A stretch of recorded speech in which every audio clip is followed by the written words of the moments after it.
change. Concept under discussion is enthalpy change of solution.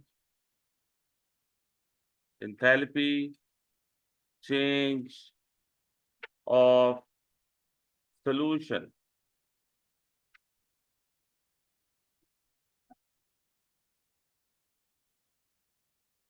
तो बेटा notation इसकी, this is enthalpy change of solution. This is how we represent. Or enthalpy change of solution can be endo, can be exo, or endo. दोनों possibilities हैं for enthalpy change of solution. Definition can be asked for enthalpy change of solution for 2 marks. बेटा अब इसको समझने के लिए हम equation पे आएंगे और इक्वेशन से we will try to understand what enthalpy change of solution is. और समझ के then we will define enthalpy change of solution. तो देखिए सामने, देखें, this is 1 mole ionic compound, is not it? ये क्या है बेटा? 1 mole ionic compound है. इसको जब हम डिसॉल्व करें एक्सेस ऑफ वाटर में, कल भी बताया था AQ किसे रिप्रेजेंट करता है? हाँ, एक्सेस वाटर को जब शो करना होता है तो हम उसको किस तरह से शो करते हैं? AQ की फॉर्म में शो करते हैं.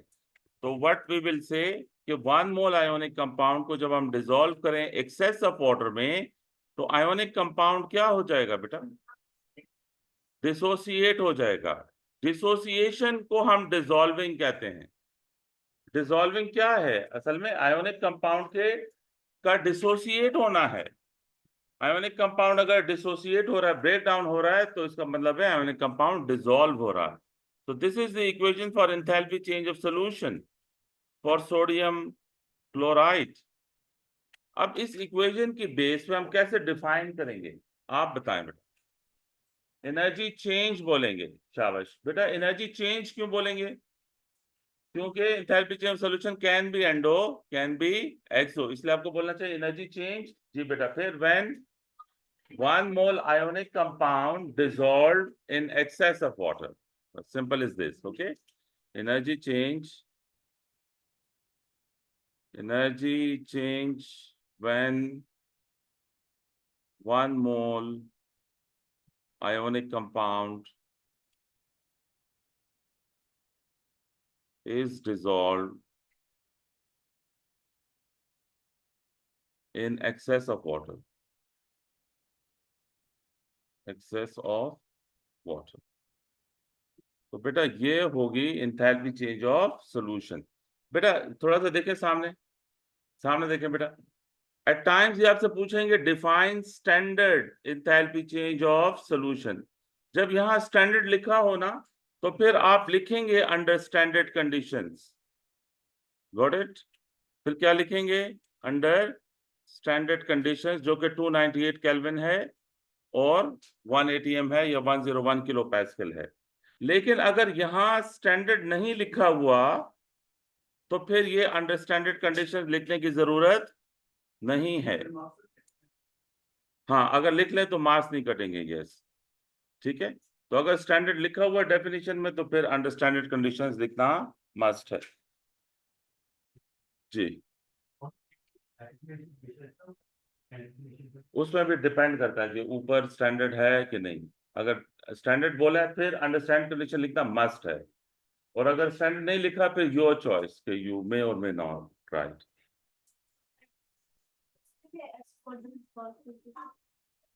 Sorry, hydration. जी हाँ, उसमें भी एक्सेस ऑफ वाटर था. यस बेटा. इस इक्वेशन को आप ऐसे भी लिख सकते हो, NaCl को एक्सेस ऑफ वाटर में डिसॉल्व करें and you get NaCl solid से NaCl एक्वस. देख रहे हो? इक्वेशन यूं भी लिख सकते हो, इक्वेशन यूं भी लिख सकते हो. दोनों वे से आप एंथैल्पी चेंज ऑफ सॉल्यूशन की इक्वेशन लिख सकते हो. गॉट इट बेटा? और इसमें ये आपको पता होना चाहिए कि व्हेन वी से NaCl एक्वस तो it means Na plus aqueous plus Cl negative aqueous. समझ आ रही है बेटा? NaCl एक्वस का मतलब असल में ये है ये दोनों इक्वल मीनिंग में यूज होंगे, ये जिसे मैं बॉक्स कर रहा हूं जी।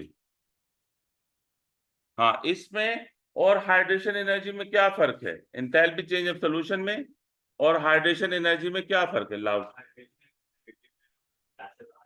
हाइड्रेशन एनर्जी गैसियस आयंस के लिए होगी और enthalpy change of solution ionic compounds के लिए होगी। ठीक है, हाइड्रेशन एनर्जी गैसियस आयंस के लिए है और enthalpy change of solution ionic compounds के लिए। ठीक है, तो फॉर एग्जांपल बेटा, इन दो इक्वेशंस में क्या फर्क होगा? Enthalpy change of solution of magnesium sulphate solid और enthalpy standard enthalpy change of hydration for magnesium ion. देखो फर्क है दोनों में। एक एनर्जी चेंज गैसियस आयन के लिए है, दूसरी एनर्जी चेंज आयोनिक कंपाउंड के लिए है।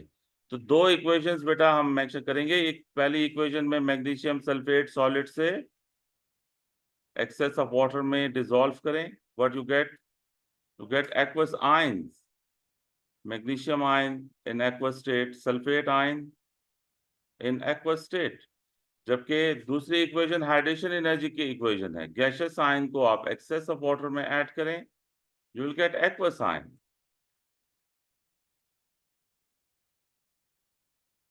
You got the difference. Equations ही असल में डिफरेंस शो कर रही हैं दो एनर्जी चेंजेस का। दो इक्वेशंस हैं, दोनों इक्वेशंस में कॉन्सेप्ट हैं, एक हाइड्रेशन एनर्जी को शो कर रही है, दूसरा एंथैल्पी चेंज ऑफ सॉल्यूशन को शो कर रही है। जी जी बेटा, ये गैस होना चाहिए, yes, it should be gaseous. ये गैसियस होना चाहिए। गैसियस साइंस की हाइड्रेशन एनर्जी अंडर डिस्कशन होगी। Any confusion? क्लियर हो गया बेटा? तो यहां तक जितने कॉन्सेप्ट्स थे ना इस टॉपिक के वो डिस्कस हो गए, राइट? अब इसके बाद प्रैक्टिस है सारी जी। हाँ, one ion, yes. At a time एक आयन की, एक मोल गैसियस आयन की हाइड्रेशन एनर्जी अंडर डिस्कशन होगी। ठीक है,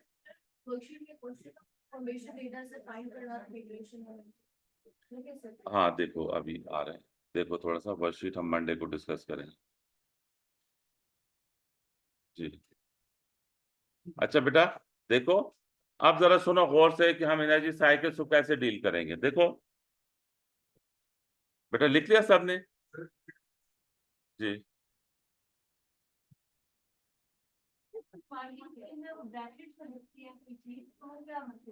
क्या मतलब ब्रैकेट में?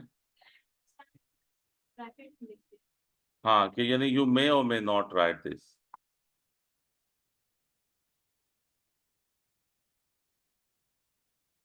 ठीक है बेटा, अब थोड़ा सा ये कॉन्सेप्ट गौर से सुने, ओके? ये देखें, इसमें थोड़ी सी क्रिएटिविटी है। मुझे बताओ कि अगर मैं लिखूं ऐसे तो ये कौन सी एनर्जी चेंज होगी?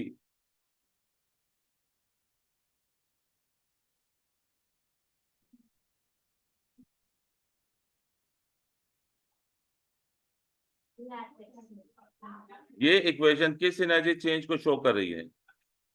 लैटिस एनर्जी को शो कर रही है ये इक्वेशन। ठीक है, ये क्या है बेटा? लैटिस एनर्जी की इक्वेशन है। अब गौर से देखते हैं बेटा, लिखे नहीं, बस देखें। लैटिस एनर्जी, अब बताओ इसमें हाइड्रेशन एनर्जी कैसे एडजस्ट होगी? हाइड्रेशन एनर्जी इसमें किसकी होगी? गैसियस आयंस की होगी। तो हाइड्रेशन एनर्जी को कैसे एडजस्ट करेंगे? हम एक एरो इस तरह नीचे ले आएंगे और ये जो गैसियस आयंस है इन्हें क्या कर देंगे? एक्वस आयंस कर देंगे। तो जब गैसियस आयंस एक्वस आयंस में कन्वर्ट होंगे तो इस एरो पे, ये जो एरो नीचे आ रहा है, इस पे कौन सी एनर्जी चेंज इन्वॉल्व है? हाइड्रेशन एनर्जी इन्वॉल्व है किसकी? कैल्शियम आयन की। इसी तरह 2 इंटू हाइड्रेशन एनर्जी है किसकी? फ्लोराइड आयन की। Does it make sense? अब एक एरो रह गया है, उस एरो को मैं कैसे लिखूं कि साइकिल कंप्लीट हो जाए? एरो में नीचे लाऊं या ऊपर लेके जाऊं? एरो नीचे आएगा या ऊपर जाएगा? नीचे आएगा, एरो ऊपर से नीचे लेकर आए। ये कौन सी एनर्जी चेंज है इस एरो पे? इंथैल्पी चेंज ऑफ सॉल्यूशन है, राइट। अब बताओ इन तीन वेक्टर्स में रिजल्टेंट वेक्टर कौन सा है? तीन वेक्टर्स हैं इसमें, देखो रिजल्टेंट वेक्टर कौन सा वाला है?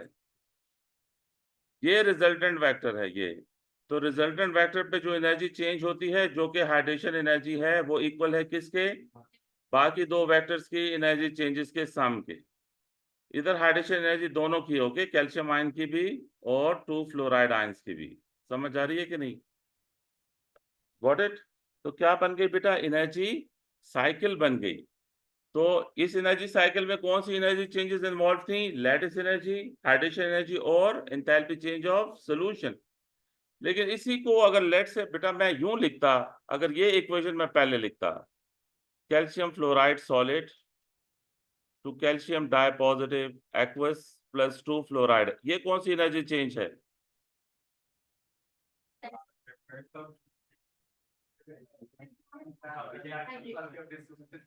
ये कौन सी एनर्जी चेंज है बेटा?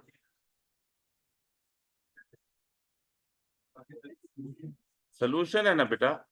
1 मोल आयोनिक कंपाउंड डिसोसिएट हो रहा है ना, तो this is enthalpy change of solution. ठीक हो क्या? अच्छा अब बताओ, मैं अगर गैसियस आयंस लूं यहां, तो अब मैं कौन सी एनर्जी चेंजेस एडजस्ट कर सकता हूं कि एनर्जी साइकिल बने? मुझे साइकिल बनानी है, एनर्जी साइकिल के लिए एरो किस तरफ होना चाहिए?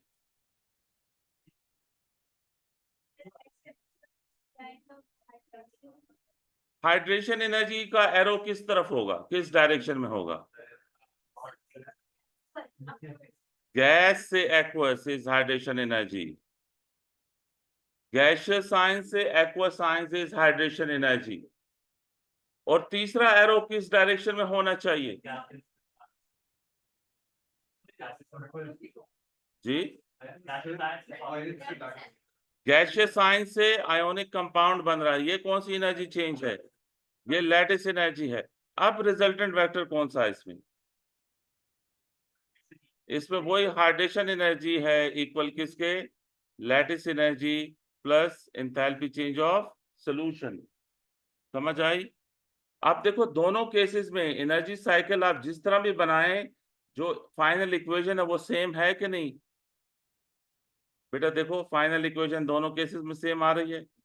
तो डजेंट मैटर आप जिस तरह भी एनर्जी साइकिल ड्रॉ करते हो, फाइनल इक्वेशन सेम ही बनेगी। Got the idea? जी हमेशा।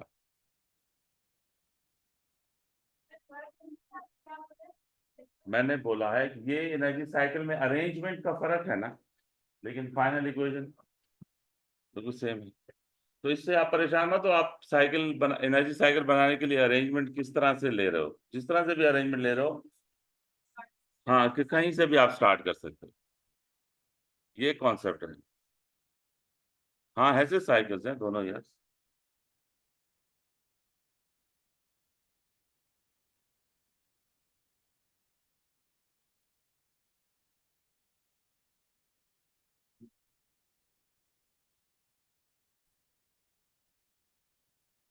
इसको मैं दूसरे वे से भी शो कर सकता हूँ। Okay, how?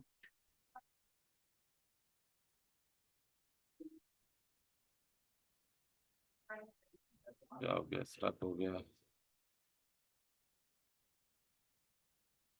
देखो बेटा, अगर मैं लूं अगर मैं लूं calcium ion gas plus two fluoride ion gas, it goes to calcium fluoride. देखो एग्जामिनर बस अरेंजमेंट चेंज करता है और हमारा बच्चा कंफ्यूज हो जाता है उसमें। ये भी एनर्जी साइकिल है। अब बताओ इसमें हैसेस लॉ कैसे लगेगा? हाँ, इसमें रिजल्टेंट वेक्टर कौन सा है? हाँ, ये जो हाइड्रेशन है ये वन स्टेप प्रोसेस है और ये दो स्टेप प्रोसेस है। तो हेस लॉ क्या कहता है कि इनिशियल और फाइनल स्टेट्स अगर सेम है तो पाथ डिपेंडेंट नहीं होती एनर्जी चेंज। तो अब once again lattice energy plus solution is equal to hydration energy. हर दफा ये इक्वेशन बनेगी अगर ये तीन चीजें इन्वॉल्व हैं। Lattice energy solution hydration involve है तो यही बनेगी जी। हाँ, नहीं तो मैंने एनर्जी एक्सेस नहीं बनाया हुआ, ठीक है फिर। और अगर एंडो एक्सो के आपको यानी कंफ्यूजन हो रही है तो इस साइकिल में आए, ये बना लें, ये भी तो एनर्जी साइकिल, इसमें एंडो एक्सो की डिस्कशन नहीं है, राइट। गॉट इट बेटा। तो ये एक क्वेश्चन मैं दे रहा हूं, इसे करें अटेम्प्ट बेटा। Just given question is